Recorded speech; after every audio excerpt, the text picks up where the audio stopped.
প্রশ্নপত্র ফাঁসের বিরুদ্ধে আন্দোলন করে সারা ভারতে পরিচিতি পেয়েছেন ককরোচ জনতা পার্টি, সংক্ষেপে সিজেপির প্রতিষ্ঠাতা অভিজিৎ দেবকে। তবে আন্দোলনের সাফল্যের পর তার জীবনে এসেছে আরেকটি অপ্রত্যাশিত পরিবর্তন। এখন নাকি তার জন্য আসছে একের পর এক বিয়ের প্রস্তাব। ভারতীয় সংবাদ মাধ্যম ইন্ডিয়ান এক্সপ্রেসকে দেয়া এক সাক্ষাৎকারে অভিজিতের মা অনিতা দীপকে জানিয়েছেন, আগে থেকেও ছেলের জন্য বিয়ের প্রস্তাব আসতো, তবে সাম্প্রতিক আন্দোলনের পর সেই সংখ্যা অনেক বেড়ে গেছে। দেশের বিভিন্ন জায়গা থেকে মানুষ এখন তাদের সঙ্গে যোগাযোগ করছেন। অনিতা দীপকে জানান, যুক্তরাষ্ট্রের বোস্টনে উচ্চশিক্ষার সময়ও ছেলের বিয়ে নিয়ে পরিবারের আলোচনা হয়েছিল, কিন্তু সেই সময় অভিজিৎ বিষয়টি হেসেই উড়িয়ে দিতেন। এখন বাবা মা চান 30 বছর বয়সী ছেলে সংসার শুরু করুক। কয়েকদিনের মধ্যেই তিনি বাড়ি ফিরলে এই বিষয়ে আবারও কথা বলবেন তারা।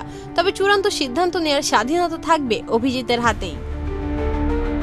উল্লেখ্য, অভিজিৎ দেবকে প্রশ্নপত্র ফাঁস ও শিক্ষা ব্যবস্থার নানা অনিয়মের বিরুদ্ধে আন্দোলনের মাধ্যমেই জাতীয় পর্যায়ে আলোচনায় আসেন। আর সেই জনপ্রিয়তার প্রভাব এখন শুধু রাজনীতি বা আন্দোলনেই নয়, পড়েছে তার ব্যক্তিগত জীবনেও।